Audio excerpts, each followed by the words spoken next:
자, 그러면 이제 후생 강도가 할게요. 이제 조선사와 관련돼 가지고는 호셈에서 이제 4권하고 조선 전기, 5권, 조선 후기 이렇게 두 권은 있는데 시험 부분에서는 상당히 좀 많이 나오는 부분이죠. 여기가 거의 대부분 이제 이번에도 많이 나왔고 그래서 후생 같은 경우에는 좀 사료 부분을 여기에서는 좀 집중적으로 좀 볼게요.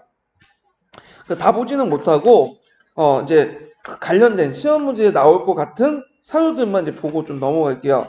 일단 그러면 이제 그 앞에 시대적 배경은 이제 고조가 망하고 조선 넘어갈 때 중국에서도 원명 교체기였다. 뭐 이런 것들이 있고요. 그 다음에 이제 요동정벌부터 이제 좀 넘어갈게요. 자, 요동정벌이 이제 우왕 때 발생을 했는데, 자, 이때 요동정벌은 결과적으로 고조에서 조선으로 왕조 교체를 가져온 결정적인 사건이었죠. 그래서 요동정벌의 직접적인 원인이 됐던 게 뭐예요? 철령이에요, 철령이. 예. 예전에 쌍성총관보 자리를 이한테 달라. 예. 그래서 그러면 영토 분쟁이었다는 거. 그래서 이제 이 당시 요동 문제, 철령의 문제를 가지고 이제 대립을 하다가 결국에는 그 뭐냐면 위화도 회군이 이제 일어나게 되죠. 요동 파병하는 과정에서. 자, 그래서 이제 이렇게 있는데 자, 요 내용을 이제 여기 세 번째 단락부터 이제 볼게요. 철령이 설치 문제는 우왕 14년 2월에 사신 설정수가 철령 이북은 원래 원나라에 속한 지역이니 모두 요동에 기속시키도록 하라. 라는 명랑 항제를 전달하면서 되돌렸다. 자, 최영 등 집권파들은 철령 이북 지역이 원래 우리 땅인데 뭐냐, 이거 부당하다. 그래서 그 당시 이제 얘네들은 뭐라고 주장하냐면 이걸 이제 그 뭐냐면 부당을 주장하면서 서북 병방에 장수를 파견하고 요동을 정벌하자 이렇게 주장을 했고요. 그리고 그 요동 정벌을 반대한 이자송을 처형하면서 일점 불살 이제 사항을 조성을 했어요. 자, 근데 이제 이성계는 이걸 반대했죠. 사하 불가소론이라고 이제 했는데 그걸 내세웠는데 왜냐면 이제 작은 나라가 큰 나라를 거역하는 거. 그러니까 이소사대의 원칙이 맞지 않다. 그다음 여름철에 전쟁을 일으킨 거. 온 나라가 군대를 동원하여 원정을 하여 외국과 그 틈을 노린다는 거. 장마철에 하루에 악교가 떨어진 것은 군사의 질병에 걸린다는 것 등 사화 불가론을 내세웠다. 그래서 이게 뭐냐면 상당히 타당성이 있어요. 예. 그런데 이제 채영이 이걸 물리치고 요동정벌 거리했죠. 그래서 팔도 도통사에 누굴 임명한 채영, 그다음에 자군 도통사는 조민수, 우군 도통사는 이성계, 요동정벌을 형성하고 그다음에 원래 채영이 직접 나가려고 했는데 우왕이 잡았죠. 그래서 평양에 머물고 실제로는 조민수하고 이성계가 이제 출발을 했어요. 그래서 이제 그 있고 그 다음에 요동정보가 더불어 고려는 명나라 홍무를 폐지하고 원나라의 옷을 다시 입도록 했죠. 그리고 이제 그 이렇게 있고 그래서 이제 양국 간의 전쟁이 뭐냐면 벌어지기 직전에 이제 자오군 도통사 그러니까 조민수하고 그 다음에 이성계가 계속 뭐냐면 그 채영한테 이제 사신을 파견해갖고 그 뭐냐면 전쟁을 지금 그만둬야 된다. 철수를 해야 된다. 해군을 요청했죠. 근데 이걸 거부하고 결국에는 이제 이성계가 위화도 해군을 당행해서 하고 이제 뭐냐면 채영이 이제 공격하죠. 채영은 이제 평양에 있다가 우왕과 함께 개경을 갖고 막상 이제 위화도 해군에 돌아오는 병력을 막으려니까 시야의 병력들이 거의 없는 거야. 거의 대부분 어디가 있죠? 조민수하고 이성계 측이 있는 거야. 결국에는 이성계 해군이 이제 성공되고요. 그리고 이제 이때 채영을 비롯한 많은 사람들이 어떻게 돼요? 처형당하죠. 이거 이제 검문세력도 이제 추출하고 그러면서 이제 뭐냐면 나름대로 성공을 했고 그 다음에 이제 채영 외에도 다른 사람도 이제 뭐냐면 더 하니까 처형하자는 의견에 반대해갖고 이제 그거는 나머지 사람들이 또 포용하는 그런 정책들을 했다. 자 이런 내용들이 쭉 이렇게 있어요. 자 그래서 이제 위화도 해군은 이제 이성계가 그 뭐냐면 집권하는데 큰 역할을 했고 조선왕조 개창에 어떤 큰 계기가 됐던 사건이 위화도 해군이죠. 그래서 이걸 이렇게 읽어보시면 되고요. 자, 그 다음에 뒤에 넘어가서 조선왕조의 개창을 보죠. 자, 조선왕조의 개창은 위화도 해군위에 이제 주도 면밀한 같은 두 가지 문제를 중심으로 추진됐는데, 전제개혁, 가전법 실시와 그 다음에 척부운동을 통한 주작 이데올기 포박이 그것이다. 그래갖고 공양 3년에 5월에 실시한 가전법은 이성계 일파가 이상으로 했던 명실상부한 전제개혁을 되지 못했으나 조선왕조가 개창되기 직전에 실시되면서 새왕조의 토지 및 조세제도를 근간이었다. 이게 이제 그때 여기 이상적인 목표가 뭘까? 이상적으로 여겼던 거. 원래는 개구수전에 입각해서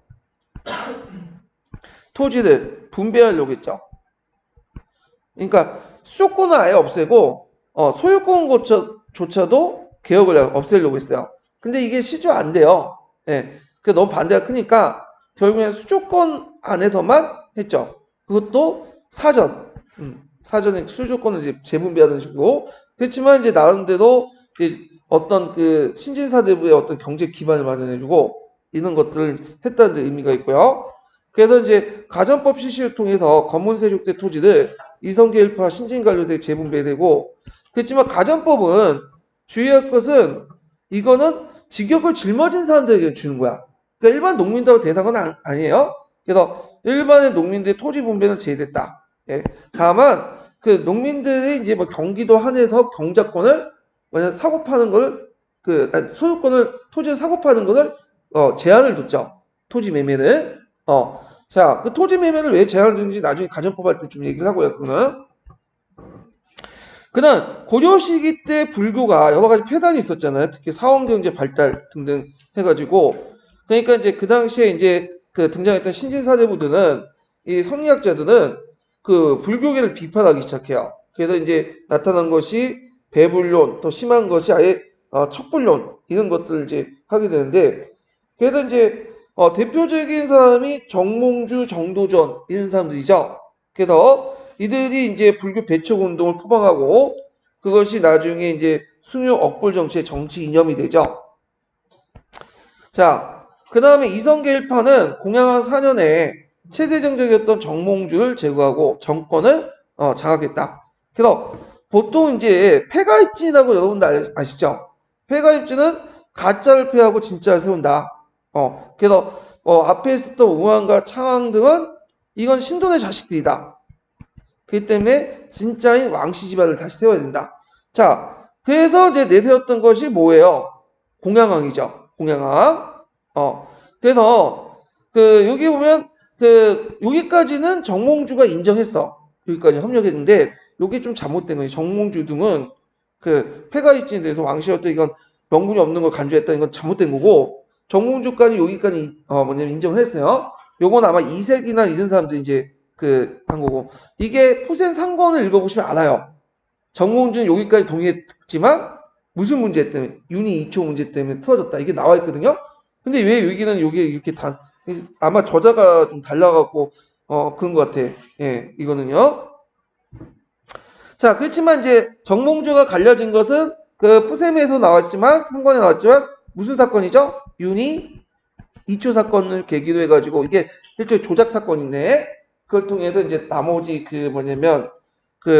개혁파들, 온건 개혁파들 자기 정격들 제거하는 거 보고 이게 더 이상 안 됐다고 이제 갈라지게 된 거죠. 자, 결국에는 이제 정몽주를 제거하고 수창국에서 이성계가 세왕조를 이제 즉위하게 되죠. 그래서 이제 여기에서 이제 보면 세왕조가 개창되면 즉위교서를 이제 공포했는데, 의장 법제 1인 전조 고사. 전조의 뭐냐면 전조당은 고조죠. 전조의 의장과 법제를 그대로 따른다. 그리고 국호를 그대로 고로 썼어요. 아직까지는. 왜냐면 갑자기 뭐냐면 또 국호도 바뀌고 제도나 이런 것도 바뀌면 백성들의 어떤 반발 이런 것들이 있잖아요. 그래서 이제 실제로 고조한 상태에서 왕조는 이제 바뀐 거죠. 그래서 이제 있다가 나중에 이제 주원장이 이제 뭐라고 하는 거야. 너네들 왕조 교체를 했으면 국호를 다시 정해야 될 거 아니냐. 국호를 정해서 바쳐라. 그래서 이제 고민하다가 자기가 그냥 일방적으로 정해서 통보하면 좀 건방질 거 아니에요? 그래갖고 그 당시 조선과 한영이라는 국호를 올려 바쳤어요. 명나라 주원장이 선택을 하도록. 그래서 조선은 그가 학년인데 조선은 예전부터 사용했던 국호죠. 고조선 이렇게 해서 예전에 조선이라는 칭호를 사용했고 한흥은 그 뭐냐면 좀 알려지지 않았는데 이성계 예전 고향이 거기에요. 예. 자 그러면 이제 이거 아마 조선과 한흥 중에 제 생각에는 조선을 선택할 거 생각하고 그 갖다 바친 것 같아. 왜냐면 조선이 그 당시 그 중국에 널리 알려졌으니까 당연히 조선이라고 점지어지죠. 그래서 조선을 건국했어요. 그래서 이때부터 이제 조선은 이제 하면서 예전에 조선이 뭐가 된 거죠? 고조선이 된 거야. 고조선. 자, 그래서 이제 이렇게 해서 새 국호를 이제 하고 그러면 개경에 있으면 좀 문제가 있죠. 왜냐면 이게 좀 약간 예전에 그 건문세족들, 고려의 잔존들 세력들 근거지 아니야.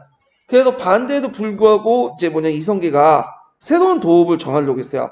그래서 뭐 그때 한양, 계룡상, 무학 등등 하다가 한양을 결정됐죠. 이성계가 이제 한양에 잠깐 예전 남경 궁궐토에 궁궐에 이제 옛군 궁궐에 잠을 자다가 일어나니까 괜찮거든. 그러면서 정한 게 한양이에요. 자, 그래서 이제 태조 3년에 한양을 천도하게 되고요. 한양군을 이제 개칭했다. 그렇지만 1차 왕자의 난을 겪은 후에 다시 계속 한도하고 있다가 나중에 태종 때 한서 재천도하게 돼요. 그래서 이제 한양이 굳어지게 되죠.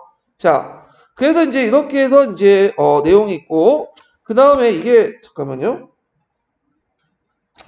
요 부분은 뒷부분은 잠깐 이게 스캔이 안 됐네. 얘가 이런 스캔본이 29페이지만 있고 30페이지, 31페이지 뒷부분은 없거든요.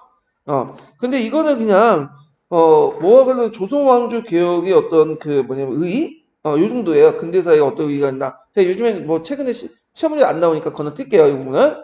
네. 자, 이렇게 이제 있고 요거는 뭐 거의 볼 건 없어요. 여기는. 네. 이 부분은요. 자, 도읍을 옮기다 해서 이제 38페이지 볼게요. 38페이지.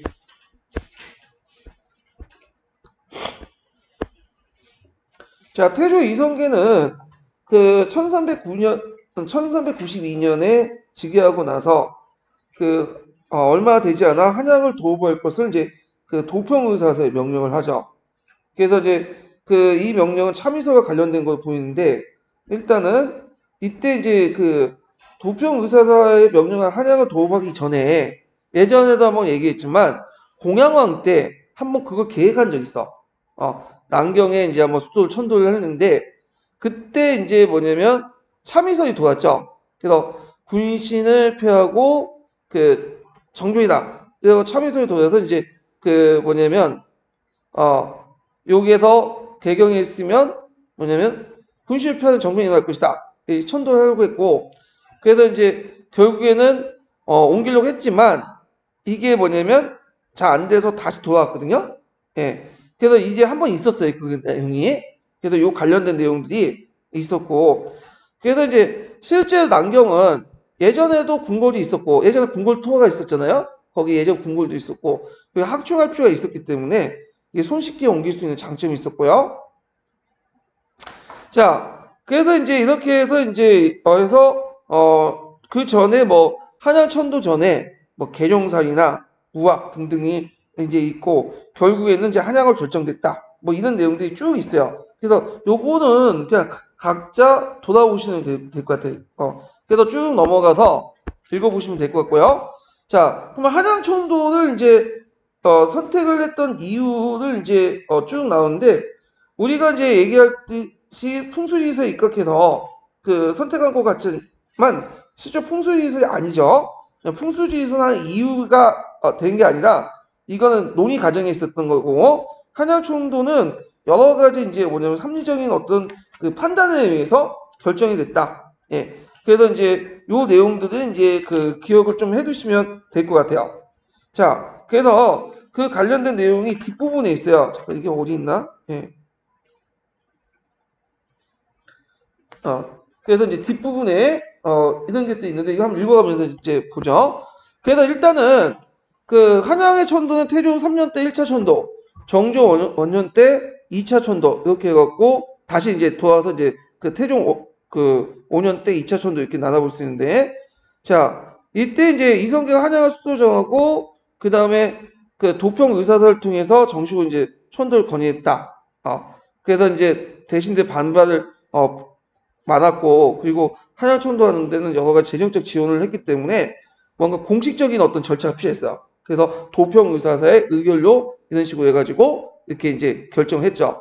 자, 그래서 요때 이제 도평 의사사가 이제 그 공포하기를 한양이야말로 이게 실질적인 이유예요.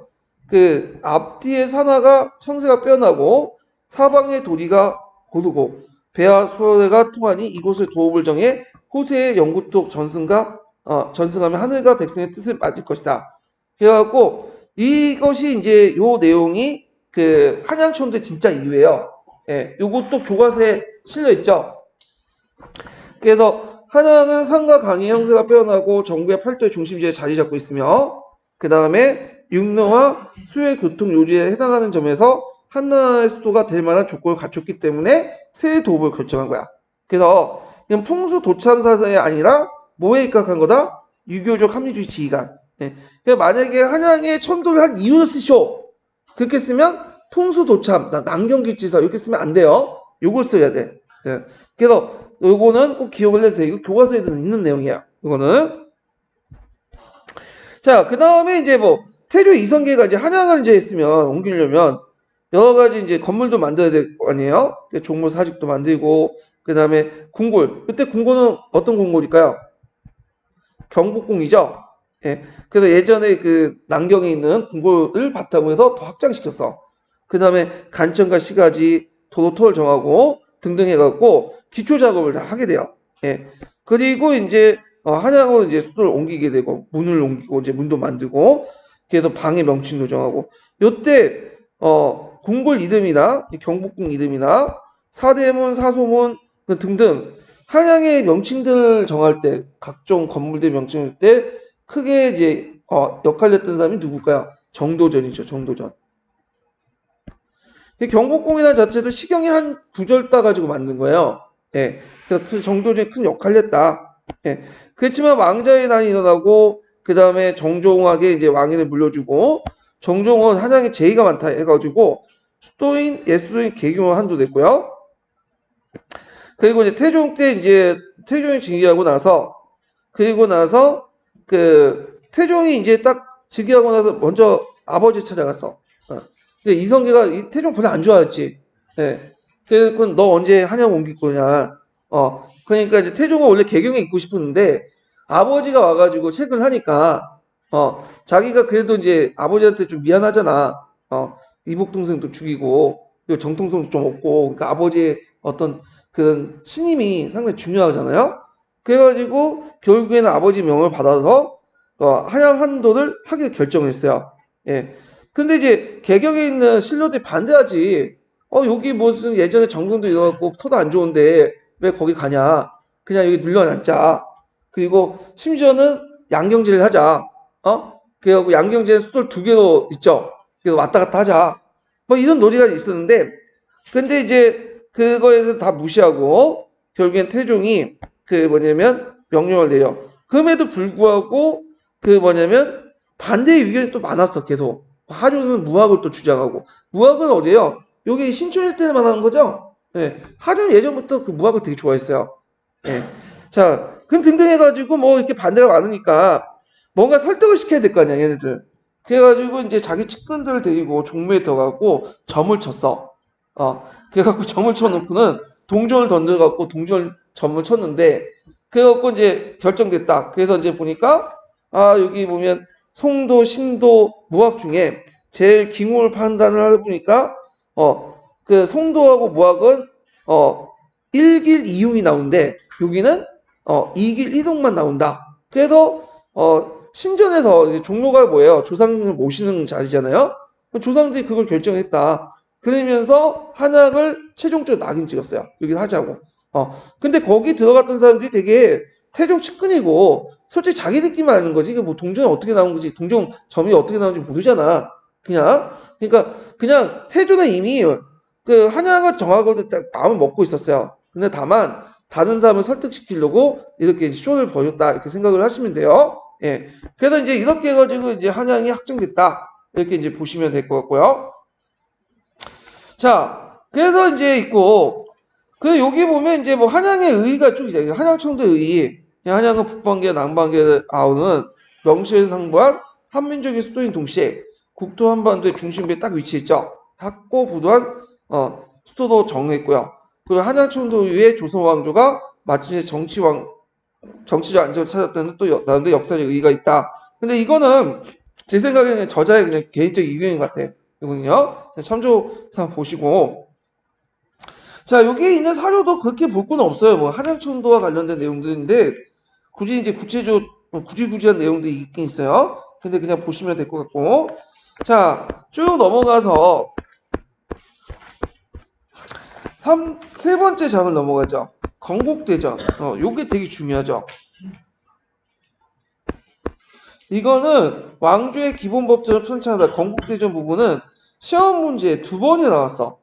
그래서 03년도나 09년도 이렇게 나왔기 때문에 상당히 중요해요. 그래서 꼼꼼히 볼 필요가 있어 이거는요. 꼼꼼히. 왜 안 넘어가 이거? 좀 기다려야 될 것 같아요. 아우.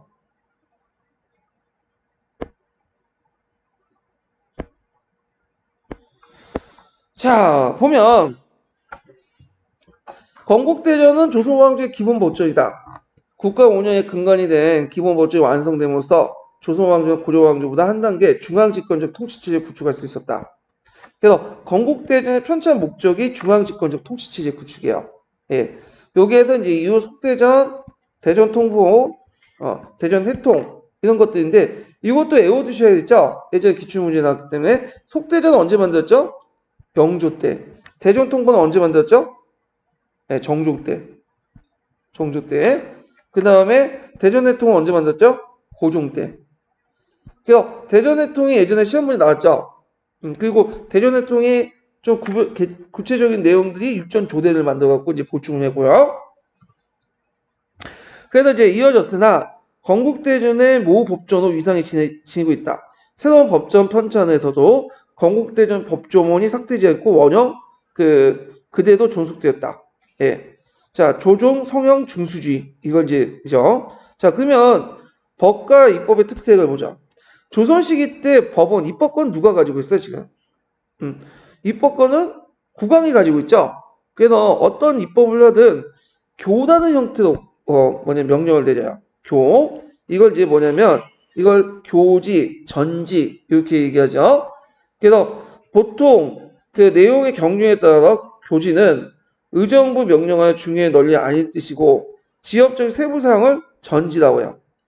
그러면 교주와 전지를 왕이 직접 했겠어요? 그건 아니죠. 왕은 보고 결정만 하고 실제 교지 전지를 작성하는 기관은 또 승전에 작성하고 그래요. 자, 그러면 이런 명령을 이제 받잖아. 오늘날 말하는 문서를 접수를 했어. 일단 이걸 접수하면 교지나 전지를 받다. 받을 숫자 해갖고 이걸 뭐라고 하면 수교라고 해요. 수교. 그래갖고 이 수교를 가지고 이제 법조문화 시키는데 이거는 되게 추상적이에요. 명령 자체가. 구체적이 아니야. 그러면 이걸 이제 받으면 각 가나나 그다음 각 지역에 사정이 있을 거 아니야. 그래서 그거를 고려해서 그러니까 수교, 교지나 전지에 크게 벗어나지 않는 범위에서 뭐냐면 뭘 만드냐? 구체적 항목들을 만들어요. 이게 조례, 종령, 조건이라고 부르는 거죠. 그리고 이것들을 이제 각 가나에서 뭐냐면 기록을 내놔. 등재를 내. 그래서 이걸 뭐냐면 등록이라고 해요. 등록. 네. 그래서 문서번호 딴다는 거죠. 쉽게 말하면 지금도 공문 내려오면 문서번호 따갖고 이제 그 나이스에 저장을 해놓잖아요. 그거 하는 거야. 이게 그래서 이제 보통 비변사 등록이 되게 유명하죠. 우리가 이제 비변사에 있는 여러 가지 수교들을 정리해가지고 그 조례형 조건들을 만들어서 한 것이 비변사 등록이야. 각사 등록은 뭐냐면 이게 각사 등록 어떤 책 이름이 아니라 각사가 뭐야? 사가 뭐야? 간청사자죠. 각 청에 있는 또 등록이 있어. 비변사 등록만 있는 게 아니라 승정원 등록도 있고 뭐 예를 들어 나주에 있는 나주의 그 등록도 있고 등등 이런 거 등록도 있어요. 그래서 이 등록은 시간이 지나면서 등록 상호 간의 모순이나 중복이 생길 수밖에 없어요. 예, 지금도 그렇잖아. 뭐 박근혜 때는 뭐 세월호 수업하지 마라. 예, 해놓고는 뭐 여기서는 해라. 간에 등급이 생기잖아. 그러니까 전에 왔던 왕하고 후대 왕이 또 뭐냐 명령도 다르고 전대 똑같은 왕이라도 마음을 바꾸면 왔다 갔다 하거든. 사정에 따라서. 자, 그래서 이제 이런 것들 뭐냐면 해결할 필요가 있겠죠. 그래서 그 두 개로 나눴어. 영구적으로 이제 시행할 거와 편의에 따라 임시적으로 중요한 것을 구별을 해요. 그래서 있는데 그래서 이제 이걸 영구지법이라고 하죠, 보통. 자, 이걸 영구지법과 편의에 따라서 일시적으로 이제 잠깐 사용했던 그 법으로 구분해요. 그래서 이 앞에 이제 영구지법들을 뭐냐면 모아놓은 것이 뭐냐면 법전이에요. 법전. 그래서 법전 편찬은 새로운 법을 만드는 게 아니에요. 이런 식으로 해가지고 예전의 법들을 앞에 조례, 조론, 조건들을 재정리하는 거야.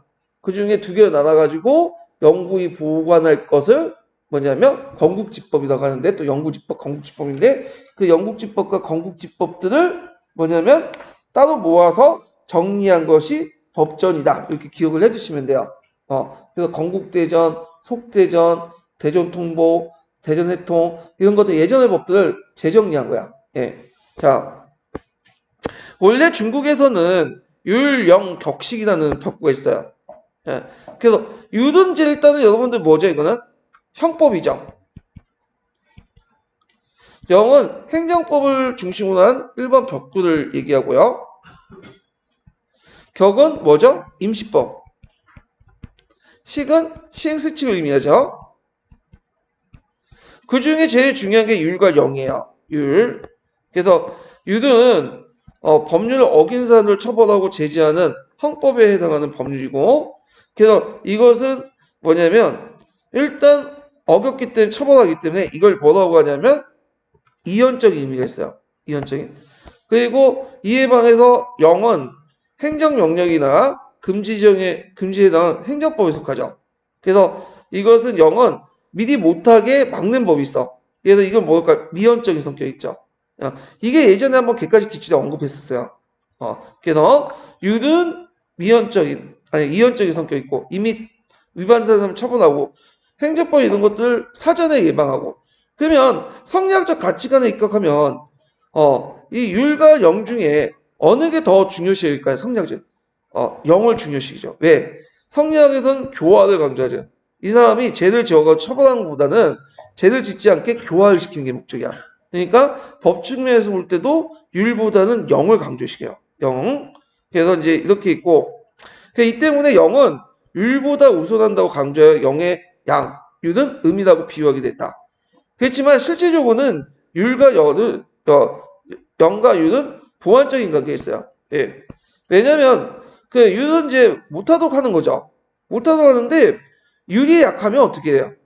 안 되죠. 처벌이 약하면 그 어차피 떠든 놈도 떠들잖아. 또 하는 놈 하는 거고. 지금도 학교 문제가 되잖아. 교화를 강조하려니까 미온적인 성격을 강조하려니까 얘네들이 율이 약하잖아. 처벌이 약하니까 뭐야? 이렇게 하는 걸 하는 거야. 그래서 서로 보완적인 관계가 있어요. 이거는 우리나라뿐만 아니라 중국도 마찬가지, 일본도 마찬가지고. 예? 그래서 그 원래 이제 동아시아 지배질서 체제의 특징이 통치체의 특징이 누가 만들어? 한부제가 만들었잖아. 그래서 겉으로는 유교를 내세웠지만 말 안 들으면 두들겨 패죠. 예. 그래서 이런 것들이 이제 영향을 받았다. 이렇게 보시면 되고요. 고려시대 율령은 당나라의 영향을 받았어요. 당률이라고 하죠. 자, 조선조에 들어서 그 당시 그 율과 영 가운데 행정법 영이 우선시하고 율이 이제 보완적인 것 관계에서 율서를 보다는 법전을 만드는 데 인식했다. 왜냐하면 영 자체가 주로 이제 법전이 영으로 구성되어 있어요. 행정법으로. 그래서 이제 조선왕조는 법전을 출간하는데 주력하면서 율서는 뭘 따르냐면 대명률을 따랐어. 대명률. 대명률은 그 말 그대로 명나라 때 만들어진 주원제에 만든 율이에요. 그래서 당률을 바탕으로 해서 좀 보완해서 만든 게 대명률인데 특히 이제 그 조선 초기 때는 고려 후기 때 너무 부정부패가 많았잖아요. 그래서 그 엄격하게 단속하기 위해서 대명률을 되게 강조했어요. 예, 그래서 대명률에 따라서 부정부패를 척결하려고 했던 거죠. 자, 근데 문제는 대명률을 따르되 여기 없는 경우가 많아. 우리나라 실정이 맞지 않는 것들이 되게 좀 많아요. 율 중에. 자, 이런 게 있죠. 대명률에는 기하형의 3천리, 뭐 5천리 이런 것도 있단 말이야. 자, 우리나라는 중국은 3천리, 5천리 갈 수 있죠. 근데 중국은 그렇게 했으면 우리나라는 갈 수가 없어. 그러면 이거를 이제 맞추려고 예전에 어떤 식으로 했냐면 그냥 직선으로 가면 되는데 3천리, 5천리 맞춰서 뺑뺑 돈단 말이야. 시간 낭비지. 그래서 이걸 공짜 하나 버리죠. 300리, 500리. 그런 식으로 이제 공짜 버려가지고 우리 실정에 맞춰서 특별법을 만들어. 이게 수교에 적용하죠. 그래서 이제 건국대전 형전이 되는데, 그래서 형전은 약간 특별법적 성격이 있어. 왜냐면 건국대전 자체가 뭐의 성격이 강하죠? 유의 성격보다는 영의 성격이 강해요. 근데 그 안에 형전이 있는 거야, 따로. 그래서 특별법이야. 그러니까 일반법은 대명률 기본하되 대명률이 없는 경우에는 특별법을 하고, 심지어 대명률과 일반법이 충돌할 경우에는 특별법을 따는 거죠. 이 특별법 우리나라 실정에 맞게 대명률을 개조하는 내용이다. 이렇게 기억을 해주시면 돼요. 자, 법전을 편찬한 법을 새로 만든 게 아니라 아까 얘기했던 각 관하에 등록된 수교를 수집 정리하는 거죠. 이거는 마찬가지. 유스티아노 법정도 그 예전의 법을 새롭게 정리한 거죠. 자, 그래서 이제 아까처럼 일시적인 법, 그러니까 건의집법과 영구적인 법, 경구집법. 제가 아까 좀 말 잘못한 것 같아요. 하여튼 경구집법 두 개로 나누죠. 그래서 요 중에 그 법전은 건국집법을 이제 따로 만든 거죠. 그게 핵심이고. 그리고 이제 이것을 정리할 때 육전의 순서에 따라 중요해. 그래서 이호, 예, 병, 형, 공. 그래서 이거는 어디에 나와 있죠? 주대에 있는 거죠. 주대. 육전 체제를 이제 처음으로 제시했던 사람은 누구예요? 정도전이죠. 정도전 좀 뒤에 얘기했지만, 예. 그래서 정도전이 제시됐다. 그래서 정도전이 조선 건국전에서 처음 제시했던 거죠. 왜냐면 이게 이제 각 간서에서 중심으로 받다 보니까 일단 각 간서에서 받은 것들 이제 등록을 남기고 또 각각 부서마다 또 그걸 재정리해요. 그러면 당연히 6개 2호 병, 형 공조로 해갖고 정리할 수밖에 없겠죠. 그래서 2조, 형조, 호조, 예전, 병전, 청정, 공전 이렇게 6전으로 편찬될 수밖에 없고, 그래서 그때 이제 법전을 이제 정리하는 과정에서 여러 가지 원칙들이 나오는데 그 중에 조선 초기 때 소극주의 편찬하는 과정에서 조전 성형 준수주의라는 것이다. 이게 되게 중요하죠. 조정 성형 준수가 뭘까? 예전에 조종이라는 건 예전이죠. 조종제 할 때. 예전에 선대 왕들이 만들어 놓은 그 한번 정해진 원칙은 계속 준수한다는 거야. 그래가지고 함부로 곤치지 않는다. 이거는 유교사에서는 당연한 거예요. 효도를 강조하는 성왕지도, 선대 왕대의 업적은 건드리지 않는 게 좋죠. 그래서 이제 있는데 문제는 이제 이게 원칙은 원칙이고 실제는 그게 잘 안 되지. 왜냐하면 시대가 변하고 상황이 변하는데 그걸 그대로 적용할 수 없잖아요. 그러니까 거기에 각주를 붙는 식으로 해서 고쳐야 할 부분들을 각주를 해서 명기를 하게 돼요. 그래갖고 이런 것들을 이제 했던 것이 이제 하다. 그런 걸 좀 기억을 해두시고요. 그래서 여기에는 조선 기본 법전 기본 원칙이 나오는데 첫 번째로는 그 일시적으로 사용할 법과 그 다음에 영구적으로 사용할 법을 나눠요. 건구집법과 그 다음에 건의집법. 건구집법을 전이라고 하고 건의집법을 록이라고 하죠. 그래서 건구집법만 뽑아가지고 뭘 만든다? 법절 만든 거예요. 첫 번째. 두 번째는 조전 성현 준수 원칙에 입각해갖고 예전법을 그대로 두고 다만 그 조문만 갖다 붙이는 식으로 해서 수정하는 조전 성현 준수 원칙. 이거 꼭 기억을 해주세요. 두 가지 원칙이 있다. 그 다음에 또 하나는 원칙은 아까 말처럼 특별법과 그 다음에 대명률이 충돌할 경우에는 뭐가 우선시한다? 대명률 우선시한다. 이걸 이제 같이 기억을 해두시면 될 것 같아요. 그러니까 세 가지 원칙 정도 이렇게 얘기를 한 거야 지금. 특별법과 그 다음에 일반법이 충돌할 경우 대명률 충돌하고 특별법을 우선시하고 두 번째로는 영구집법을 바탕으로 그러니까 이제 경구집법이죠. 광고지법을 바탕으로 해서 법전을 편찬하고 그 다음에 조선소년 준수 원칙에서 그 예전법을 고치지 않고 그 밑에 각주를 다는 식으로 해서 내용만 고친다, 보충한다. 이게 예전에 이제 시험문이 나왔고, 그러면 조선소원 준수 원칙을 왜 이렇게 하냐? 이걸 지도서에 나오는데, 지도서에 어떻게 나와있냐면, 자, 그 당시에 그 중국법 있죠? 예, 중국법의 무제한 침투를 막기 위한 거다.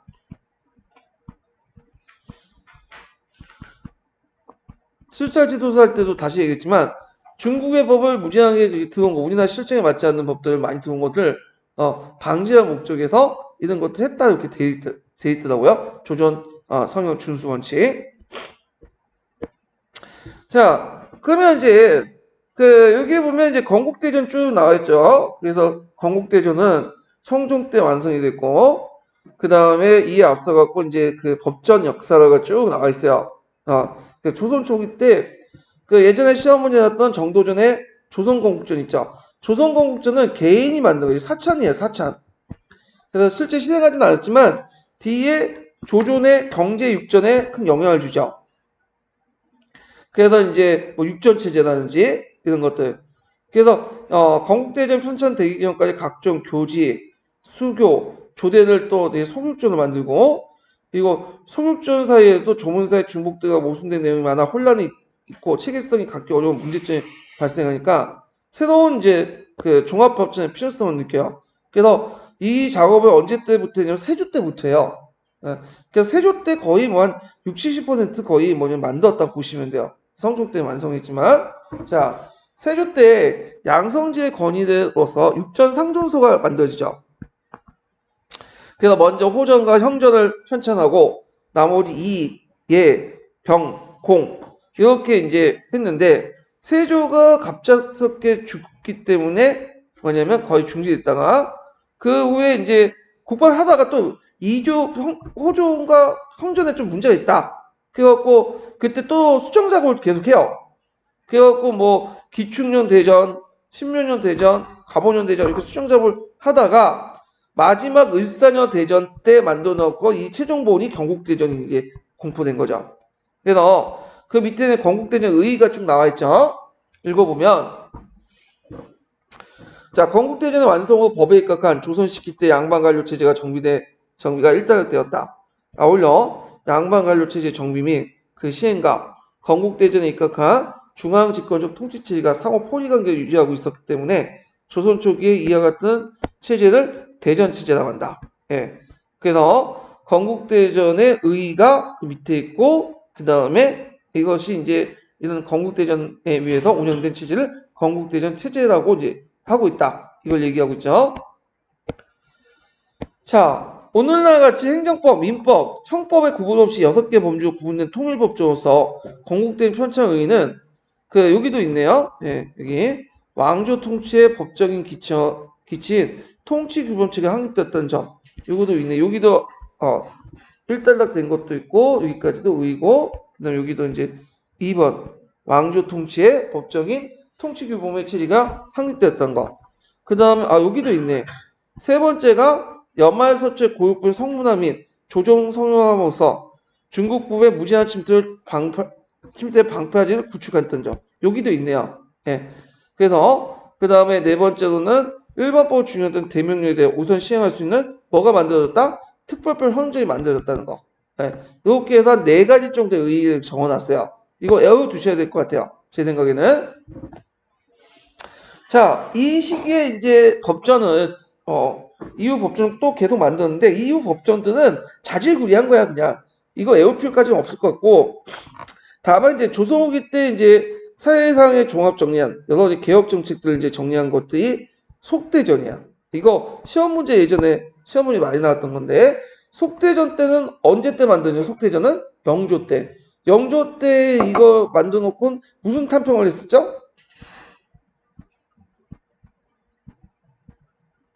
완령 탐평을 했었죠. 이게 예전에 시험 문제 많이 나왔다. 속대전 쪽 줄 서놓고 요때 탐평 정책을 얘기해라. 이런 것들이 이제 시험 문제 나왔죠.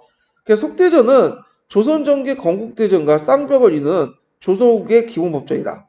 그래서 그 가학전의 서체와 목록만 건국대전에 따랐을 뿐 내용은 건너하지 않았으며 건국대전의 이후에 새롭게 변화된 사회상을 법조문화시켰다. 그 다음에 대전통보는 정조 때 만들었죠.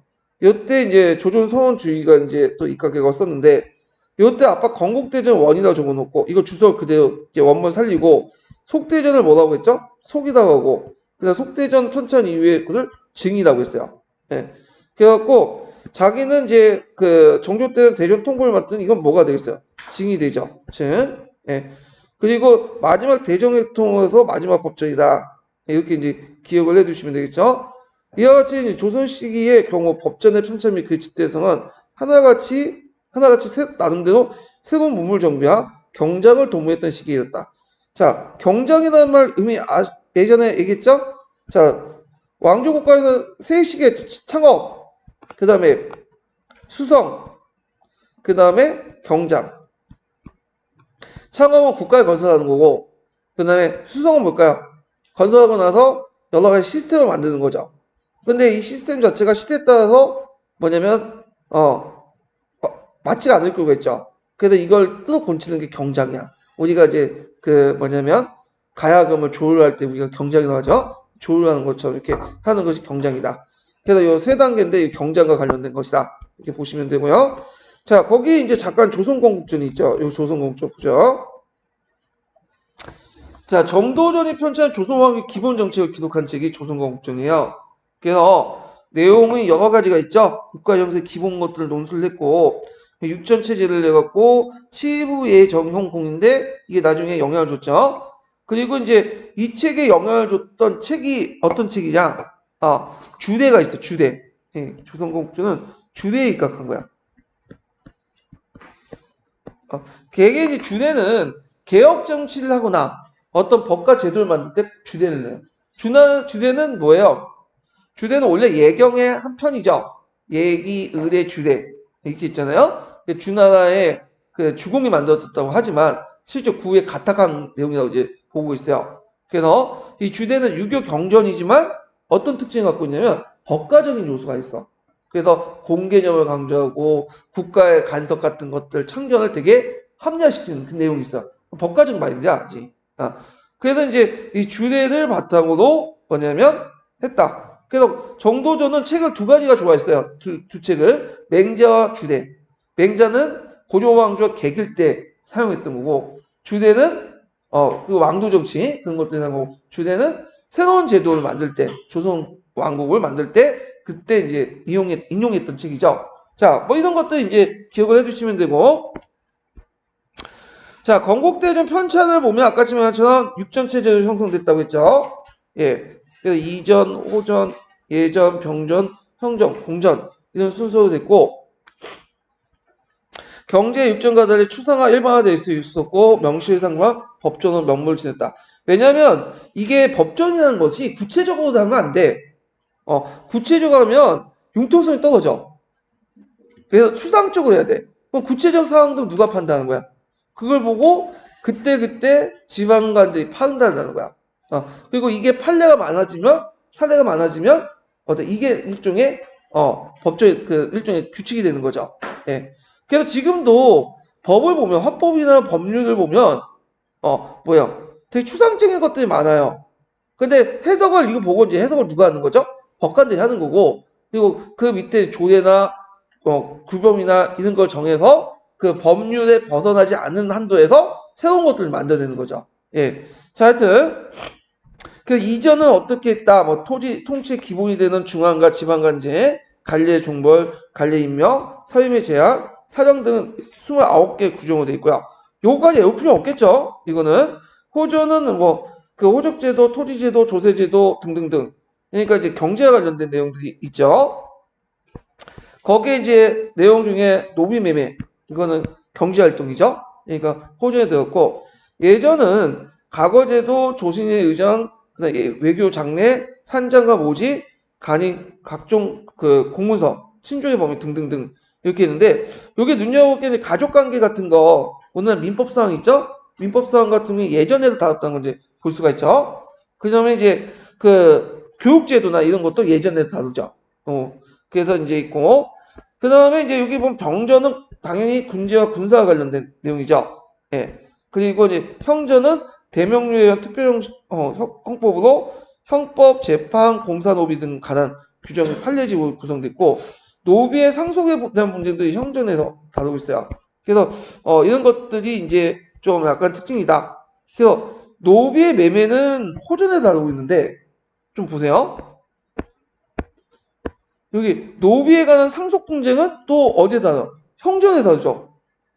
그거 좀 약간 이상하죠. 다루려면 같이 호전에 다루지. 이혼해야 되는 거야. 그러니까 아마 제 생각에는 이게 뭐냐면 노비란 자체가 형벌을 해가지고 죄를 짓고 노비가 된 사람이잖아. 물론 빚 때문에 노비가 된 사람이 있지만 원래는 전쟁이라든지 형벌 때문에 노비가 된 사람이 원래 노비의 기본이거든요. 그래서 그 노비를 다룰 때 이 상속 분쟁은 아마 형전에 다룬 것 같아.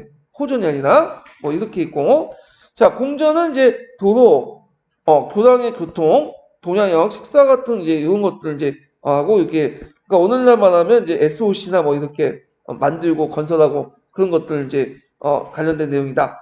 그래서 뭐 어디에도 없던 법률을 이제 내용을 다룰지는 대충 보면 알죠. 다만 이제 그 호전에서 노비 매매는 호전이지만 여기는 이제 그 아까 형전 노비 상속 분쟁 이건 좀 약간 이원화돼 있고 그 다음에 우리가 예전에서 이제 민법상에서 다루는 신족의 범위라든지 재산 상속, 양자제도, 혼인 등 이런 것들은 예전에 다 다루고 있다. 교육도 예전에 다루고 있죠. 자, 그래서 이런 것들이 있다. 구체적으로 뭐 이렇게 하는 거는 그냥 넘어가시면 될 것 같아요. 그것까지 이제 파악할 필요 없고 다만 여기에서 잠깐 그 병전에서 볼 게 뭐냐면 복호가 있어. 복호는 뭘까 이거는 복호는 여러 가지 군역이라든지 이런 것들 면제된 호를 말해요. 복호들. 그 옆에 명역이가 다른 건데 명역은 개인이 면제되는 거고 호는 호당 면제해 주는 거야. 복호는 이런 것들 이제 좀 기억을 해주시면 될 것 같아요. 그냥 예.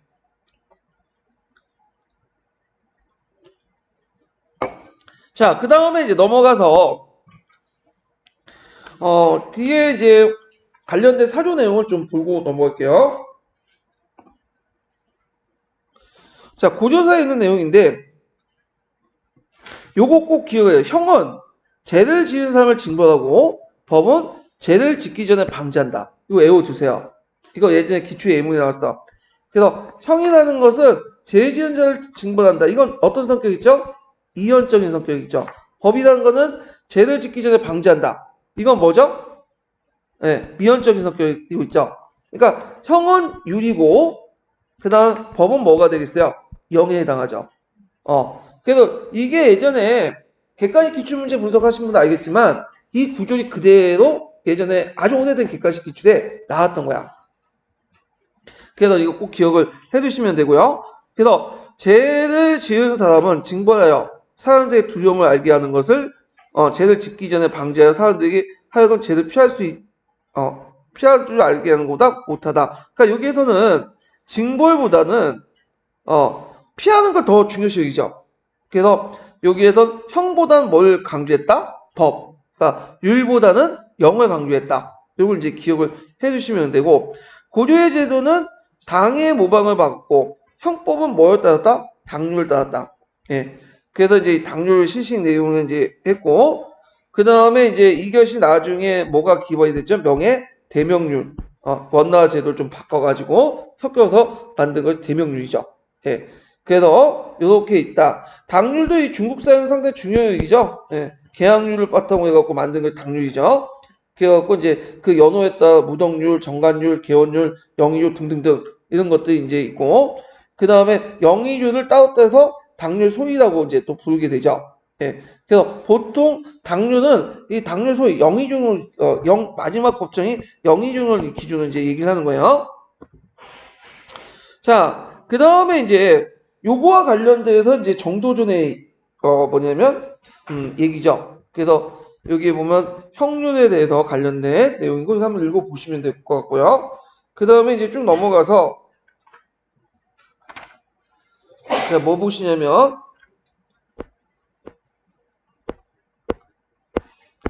자조 4번을 보죠. 자조 4번. 예. 이 자료사본은 뭐와 관련된 내용이냐면 그 건국대전 서예요. 보통 그 어떤 체계에 관련돼서 물어볼 때 되게 그 서문이 나와. 뭐 삼국사기 서문도 나오고 제왕기, 동명학부 서면. 그래서 눈에 한번 발라두시는 것도 상당히 좋을 것 같아. 일단 뭐 내용은 자세히 모르더라도 이런 것들이 건국대전 서문이다. 그래서 이제 보면 예로부터 제왕들이 천하와 국가를 소유함에 있어서 창업군주는 초창기 때 경륜하느라 정고를 돌붙들었고, 정고는 예전의 기록을 얘기하죠. 수성군주는 예법을 준수하기 때문에 제작한 것을 일삼지 않는다. 그래서 이제 그 밑에 뭐 한 고조에 이제 뭐냐면 그 쭉 사례가 나오죠. 대개 조선시대 때 이제 어떤 법이 나오거나 조칙이 나오면 항상 뭐냐면 유교 경전의 내용, 중국의 역사 사례들이 고사들이 나와. 그래 놓고 뭐냐면 형식상 이렇게 해놓고는 그래서 우리가 이렇게 한다. 이런 것이 일종의 형식이야. 그래서 정치하려면 조선에서 정치하려면 유교 경전하고 중국의 역사를 통달해야 돼. 그래야지만 이걸 바탕으로 우리는 이렇게 한다. 이런 식이 나올 수가 있어요. 자, 그래서 이제 이렇게 중국에 쭉 얘기를 해놓고는 세조께서 일찍이 말씀하시기를 우리 조정에 심오하신 인덕과 크고 아름다운 규범이 훌륭한 전작이 퍼져 있으니 이는 경제육전의 원전, 속전, 등록이며 이건 예전에 만들었던 법률이죠. 그래서 이제 쭉 해가지고 그런데 이것 때문에 이제 했지만 받아들이지 못했다. 그래서 이것 때문에 좀 약간 뭐냐면 문제점이 있기 때문에 만대 성법을 만들고자 한다. 했단 말이야. 자, 그래서 세조 때 만들어진다 해서 시작해서 언제 때 완성? 이게 건국대전 서문이니까 결국에는 6개를 만들어 건국대전을 한다. 그래서 이걸 육전체제라고 이제 기본을 했던 걸 알 수 있죠. 형자가 호조는 이미 반포되어 시행되었으나 나머지 사전은 미처 고정되지 못하니 갑자기 승하하신 선상께서 선상은 누구예요? 성상은 밑에 성조죠. 성왕은 누구겠어요? 세조죠. 네. 이렇게 이제 뜻을 이어 받들고 마침내 하던 일을 끝마치게 되어 중에 반포된다. 그래갖고 처음에는 형전과 호조는 이미 세조 때부터 공포됐다. 이렇게 볼 수가 있고 이것이 이제 교감작업 계속작업 하다가 결국 마지막에 그 성종 때 그 나머지 법전들 이제 최종적으로 완비해서 그 만들어졌다. 이걸 이제 지금 얘기를 하고 있는 거예요. 그래서 이제 주간에 따라서 주간은 주대죠. 육전체제를 만들었다. 이렇게 이제 내용이 있어요. 그래서 요 내용들은 좀 약간 파악을 해두시는 것도 좋을 것 같아요. 건국대전 서문 내용을. 이거 뭐냐 물어볼 수가 있어요. 네. 그리고 요걸 보고 이걸 바탕으로 해서 이 법전의 의의가 뭐냐, 법전에 반영된 원칙이 뭐냐, 특히 원칙을 물어보는 경우가 많거든요. 그래서 이런 것들을 이제 파악을 해두시고, 자, 그 다음에 태조실록 때 이제 관련되어 경제육전 관련된 내용을 검토한 내용들이 있고요. 경제육전은 누가 만들었죠? 영의정 조준이 만들었다. 우리나라 최초의 성문 통일법전이다. 그거 외워두세요. 예전에 객관식 기출문제 나왔던 거죠. 자, 그 다음에 이제 사료를 쭉 보면 거기 이제 자료 6번 같은 경우에는 이제 육전을 지어가지고 쭉 있는데 상봉직에 있는 내용인데 요것도 좀 기억을 할 필요가 있어요. 이거는 뭐와 관련된 거냐면 조선건국전이에요. 조선건국전 여기 있죠. 조선건국전은 그 정도전이 만드는 사참 법률식이에요. 그래가지고 이게 이제 실제로 사용하진 않았지만 어디에 영향을 미쳤죠? 여기 앞에 언급했던 경제육전에 영향을 미쳤죠. 그래서 한번 읽을 필요가 있어. 자, 육전에 지어진 지 이미 오래다. 주대의 상과 이거 외워두세요. 주대에 관련된 것들이 여기 있죠. 예. 그래서 이제 있고, 그래서 이제 육전 체제를 치전, 교전, 예전, 정전, 형전, 사전 이렇게 해갖고 육전 체제를 만들었고, 그래서 이제 치는 이고, 교는 호고, 정은 병이고, 사는 교고, 예고 이렇게 해서 육전을 해서 이제 프리까지 쭉 해놨어. 예. 그래갖고 신정도전은 요거 쳐놓고 이름이 뭐냐 이렇게 나왔었죠. 여기 들어갈 인물이 뭐냐 싶지만 그렇게 나올 수도 있고, 이름을 건국전이라고. 이것도 나올 수 있겠죠. 뭐 용어 써라. 그래서 전하에게 바치자 진심으로 기뻐하여 이를 유사에게 면하여 유사는 관련된 부손을 말하죠. 근계에 간직하게 두게 했으며 신총에게 면하여 그 책을 써겠다. 이 총은 누구냐면 정총이라는 사람이야. 그래서 1등 개국공신인데 정도정학의 고려사전별 고려국사를 편찬한 거예요. 예. 근데 이 전총은 그 나중에 포전문 사건하고 연결돼 갖고 이 사람이 이제 그 와가지고 가서 주원장을 만났는데 주원장을 열받게 한 사건이 일어나. 왜냐면 그때 이제 그쪽에 그 우리나라에서 대한대비인가 뭐 해서 죽었어. 근데 그걸 이제 그 상복을 입고 있었는데 근데 주원장이 그 옷을 내리고 그걸 입으라고 했는데 정총은 그걸 안 입었죠. 그래갖고 열받았고 몰밀 맞았어. 기한 가서 죽었어요 그냥. 눈치가 없는 사람이야 이 사람은. 참 하여튼 그래가지고 하여튼 이렇게 해서 이제 뭐냐면 이렇게 그 있다. 그래서 요 상번제 조선건국전 부분과 건국대전 서문 부분 꼭 외워두세요 여기. 예, 기억을 해두셔야 될 것 같아요 요 부분은. 자, 그 다음에 이제 관료를 해갖고 운영의 기틀을 세우다. 요거는 뭐와 관련된 거는 과거제도와 관련된 거죠. 과거제도. 그래서 이제 보면 조선왕조는 중앙집권적 양반국가 관료국가고 조선의 통치 조직은 태종 이후에 본격적으로 정비되면서 성종 15년에 반포된 건국대전에 일단락되었다. 그래서 조선왕조 통치에 의한 관료와 선출과 간직 운영 건국대전 근간으로 해서 이루어졌고요. 그리고 조선의 관료는 개인의 능력을 고려한 선발제도에 입각해서 근대적인 어떤 성격을 가지고 있다. 뭐 이런 것도 있고 다만 일부 음서대나 이런 것들 때문에 중세적 성격을 가지고 있다. 이렇게 있는데 자, 일단 조선의 지배층은 양반이죠. 네. 그래서 양반에는 꼭 이제 있어. 이게 양반이 항상 지위가 유지되는 게 아니에요. 어느 정도 지위가 유지하려면 뭘 봐야 돼? 과거를 봐야 돼. 과거를. 예. 이게 상당히 중요해. 그래서 이제 그 중종 때 나오지만 사족의 개념을 이제 뭐냐면 정의된 이게 한 16세기 때인데 요때는 이제 사족이라는 계층이 뭐와 이제 인식돼요. 양반까지 동일하게 인식을 했어요. 그래서 사족의 범위를 보면 사조 내에 적어도 소가는 합격한 사람이 있어야 돼. 사조는 뭘까요? 사조는 일단 이거 범위가 아버지, 할아버지, 증조 할아버지, 이죠. 그래서 이제 그다음 외할아버지, 요게 사조야. 그러니까 요 안에 소가 합격자가 없으면 이게 양반이 아닌 거야 이제. 사족이 아닌 거죠. 예. 그러니까 사족의 지위, 양반의 지위를 계속 유지하려면 뭘 봐야 돼? 과거를 꼭 합격해야 돼요. 예. 근데 과거를 합격하는 게 그게 어려운 거예요. 그러니까 속가도 예비 시험이라 가지고 그거 우습게 보면 안 돼. 전국 단위로 200명, 100명밖에 안 뽑아요. 신령시 위주에요. 그러니까 그 안에 들려면 빡세게 공부해야 되죠. 그러니까 집안에서 또 과거 준비를 해야 돼, 얘는.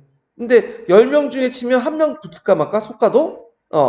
그러니까 이제 이 같은 사람이 뭐 속가 합격하고 대가하고 대단한 천재들이고 대부분 사람은 그렇게 못하거든. 근데 6, 70세까지 계속 뭐냐면 속가 합격하려고 했던 이유는 뭐냐면 어떤 과거라도 합격하려고 해요. 과거에 합격하지만 자기가 우리 집안이 양반의 지위를 유지할 수 있기 때문에 그래요. 예. 자, 하여튼 이렇게 있는데 자, 그럼 보면 자, 버섯교에 나가는 대표적인 가과 음소예요. 예. 그래서 동조전이 제정한 입감 보리법에 의하면 7개 관문이 있죠. 태조 때 이제 만들어진 건데 문엄제, 문가제, 무가제, 이가제. 이가제는 저기 뭐 서리대 보는 거야. 역가, 음양가, 을가 이렇게 있고 자 여기에서 이제 그 보면 역가, 이가, 음양가는 을가는 기술 관료대 작가라고 하죠. 그리고 무가는 문가를 뽑는 거고 무가는 문인들 뽑는 거. 그 다음에 문운도 있는데 이 문인도 이것도 뭘 봐야 된다? 시험을 봐야 돼. 예. 그러니까 실가하지만 다 이것도 뭐냐면 시험을 일단 기본적으로. 예. 선거도 시험을 봐야 돼. 여기는 안 나왔지만 자 그래가지고 있고 그 다음에 이제 작가가 있고 취재라는 신문도 있대. 취재는 이제 하급 관리들 뽑는데 한데 6조는 나눠갖고 보죠.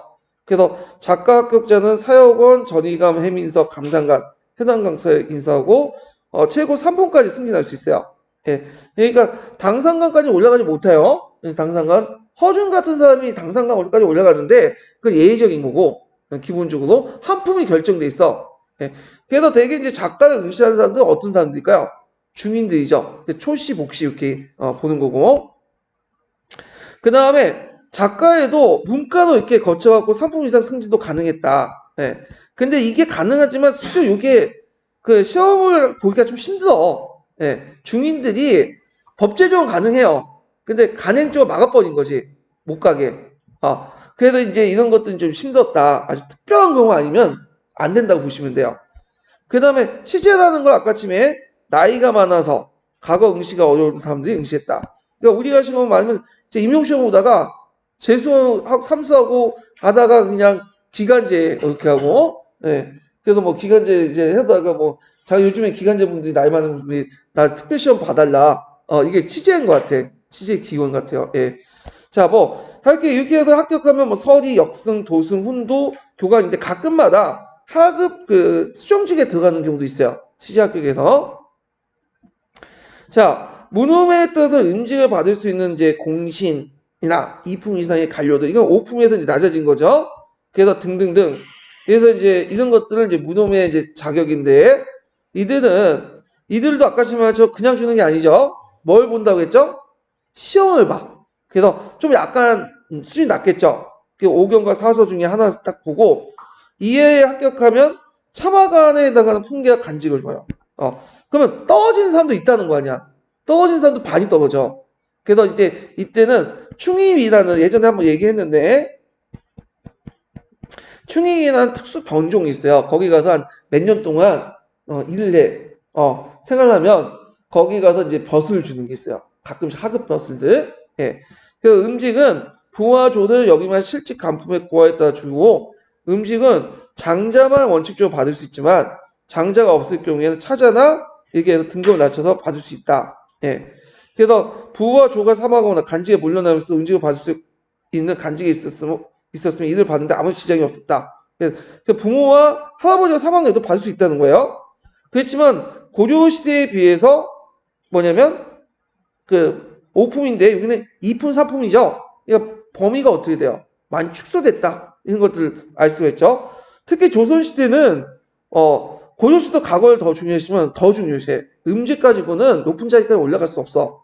그 과거를 꼭 봐야 돼. 심지어는 음직을 통해서 간직에 진출하더라도 과거 시험을 봐요. 그래서 등업을 계속 해야 돼. 그래서 고조의 문벌 기조에 비해 많은 관문들이 관료 진출했고 자신의 능력을 관료로서 지위를 올려야 했다. 그래서 또한 양반 관료로서 신분적 특권을 유지하기 위해서는 아까 과거 급제자가 돼야 된다고 했죠. 그래서 그 적어도 자기 증조 할아버지 때까지는 3대까지는 뭐가 있어야 된다? 소가 합격자도 있어야 돼. 그래서 소가 예전에 나중에는 소가 무시하고 대가 보는 사람도 많거든요. 그럼에도 소가 계속 보는 사람도 있어. 왜냐면 대가 가서 버스는 안 하더라도 소가를 봐야지만 자기 집안이 계속 그 지역에서 양반 자리는 양반으로서 뭐냐면 인정받을 수 있기 때문에 소가를 보는 거야. 자, 하여튼 그래서 과거 급제자는 무직자로 하여금 처음 간직에 진출할 수 있도록 뿐만 아니라 품계를 가지고 있는 급제자는 초자, 초직의 특징이 있다. 그러니까 요게 더 품계를 더 받을 수 있는 거야. 예. 그리고 문무가뿐만 아니라 작가도 동일하다. 뭐 이렇게. 예. 그래서 이제 과거에 합격하지 않고 뭐 다른 통로로 들어가서 간직 생활을 해도 과거에 합격하면 그 품계가 더 가산을 받을 수 있다. 이렇게 있고요. 그 다음에 이제 등등등 이런 것도 있고요. 그 다음에 여기 보면 그 다음에 보면 이제 초과 합격자, 그러니까 처음에 이제 문과 장원에게 받을 경우에는 이제 종 6품 쥐고줘요. 그리고 각각 급제자의 경우에는 종 7품 쥐고줘. 처음에 받을 때. 그래서 그 당시 성적에 따라 간품에 따라 달리 준다. 이렇게 좀 기억을 해 두시면 되고요. 그래서 이게 이제 상당히 중요한 게 그 당시 문과의 장원은 그 처음부터 들어올 때부터 참아지고 들어간 게 아니라 뭘로 들어간 거죠? 참상지고 들어간 거야. 예. 그래가지고 종 6품직을 받음으로써 창상지고 올라가는 거야. 아예. 자, 그래서 이제 이렇게 있고, 문과와 작가도 그 합격자에게 품계를 올려주는 특징을 보이지만, 문과보다는 상당히 약했고요. 문과의 장원의 각각 급제자는 품계뿐만 아니라 그 품계는 실직도 주목되어 있고, 또한 문과 급제자는 정품을 주었으나, 문과 급제자는 종품계를 줬다. 상대에 떨어진. 이렇게 기억을 해주시면 되는데, 여기에서 이제 문과의 장원가, 각가는 뭐냐면, 갑을 병가가 있죠. 그러니까 전시보다도 각가, 을가, 병가 이렇게 해갖고 등수 나눠요. 그래서 각가는 1등부터 3등까지야. 그래서 문과 장원과 각각 급제자 3명 정도는 실직을 줬다. 그게 의무적으로 준 거야. 예전에는 과거의 전시 합격해도 실직을 곧바로 받는 게 아니라 건지다고 해갖고 일종의 오늘 지금 인턴 사원 있죠. 그런 식으로 하다가 이제 뭐냐면 실직을 받는 경우인데 이 사람은 초차부터 실직을 받는 거야. 그러니까 상당한 특혜를 준 거죠. 자, 그래서 이제 있고 그리고 원래 갈품을 가지고 있는 사람들도 뭐냐면 아까 얘기했처럼 1단계에서 4단계 가자 더 품계를 더해주는 거죠. 그렇지만 문과는 한 단계만 이제 공해주고 이런 식의 이제 있다. 그래가지고 이제 요 얼마나 이제 원래 간직을 갖고 있는 사람들이 과거의 학교 갈 경우에 어떤 혜택을 주는가 이런 것들이 밑에 쭉 설명돼 있어요. 자, 그 다음에 이제 여기에 보면 원래 두 번째 넘어가서 자, 문무과 금제자는 전원이 곧바로 채용되는 것이 원칙이지만 간직 수가 제한되어 있기 때문에 갑자기 소용되기 어렵다. 모든 사람들이. 그 몇 개 제외하고는 곧바로 소용되지만 나머지 이제 사람들은 되게 어떻게 하면 건지다고 해서 그 뭐냐면 실직보다는 인턴직을 이제 한 거죠. 건지다는 이름으로.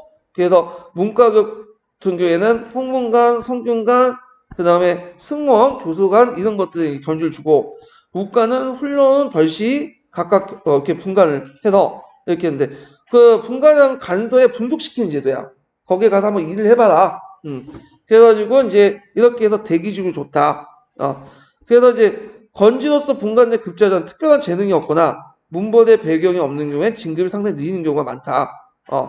그래서 이렇게 이제 해가지고 있고 그래서 그 밑에 보면 이 내용이 있죠. 과거는 관료로서 진출할 수 있는 중요한 관문이었고 양반이 되려면 꼭 뭘 합격해야 된다?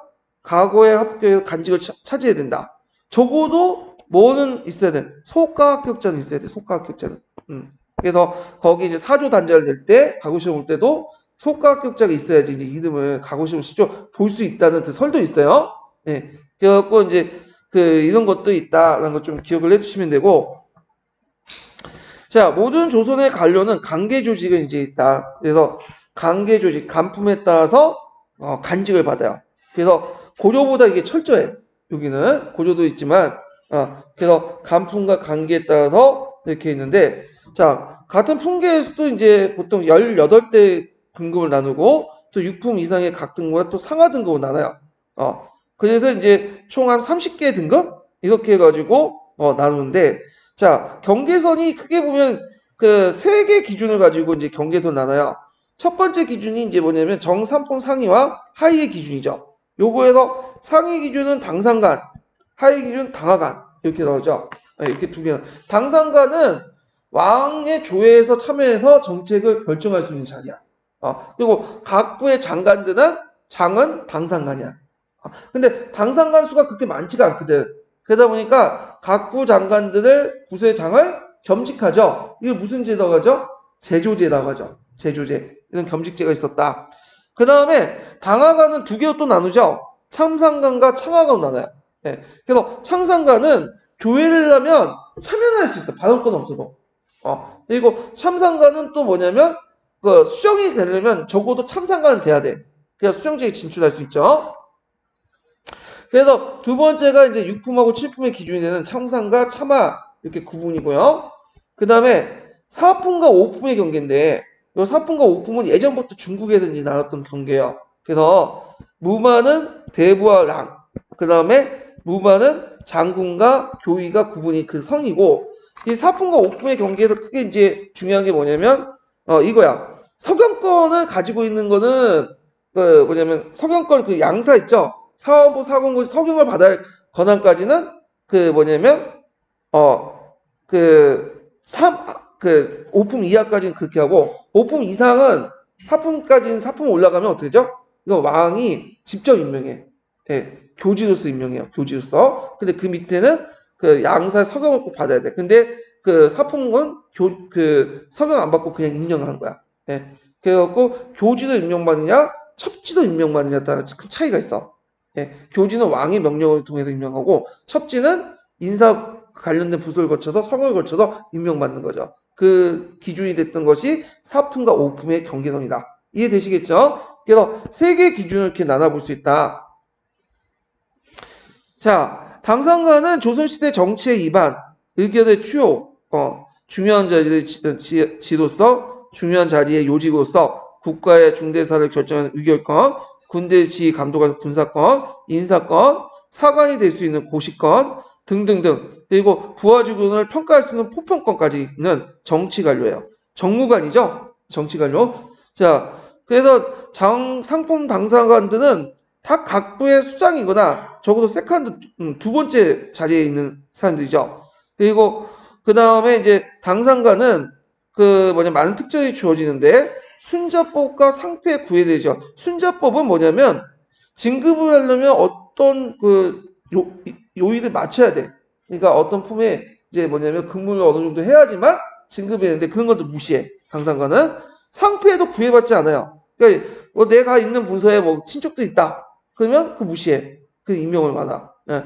그런 것도 이제 하고 간직에 물려난 다음에 공로가 있으면 그 녹봉이나 퇴직금 같은 것도 받나 봐요. 이런 것들이 있고 그 다음에 이제 당상관은 올라가는데 일정한 승진 과정이 있고 그래서 이제 여기 쭉 있는데 승진 과정들을 각자 읽어보시면 될 것 같아요. 자, 그 다음에 뒤에 넘어가서 또 보면 당상관의 지 뭐냐면 사망할 때 신도비를 세울 수 있고 그 다음에 실록에 졸기가 있어. 졸기. 예전에 한번 졸기에 관련된 시험문이 나왔죠. 예송 논쟁할 때 누가 나왔어? 졸기가 송실로 송 누구지? 송 누구다? 갑자기 네? 그 사람 이름은 갑자기 생각이 안 나. 송 누구죠? 잠깐만요. 그 예송 논쟁할 때 송시열, 예.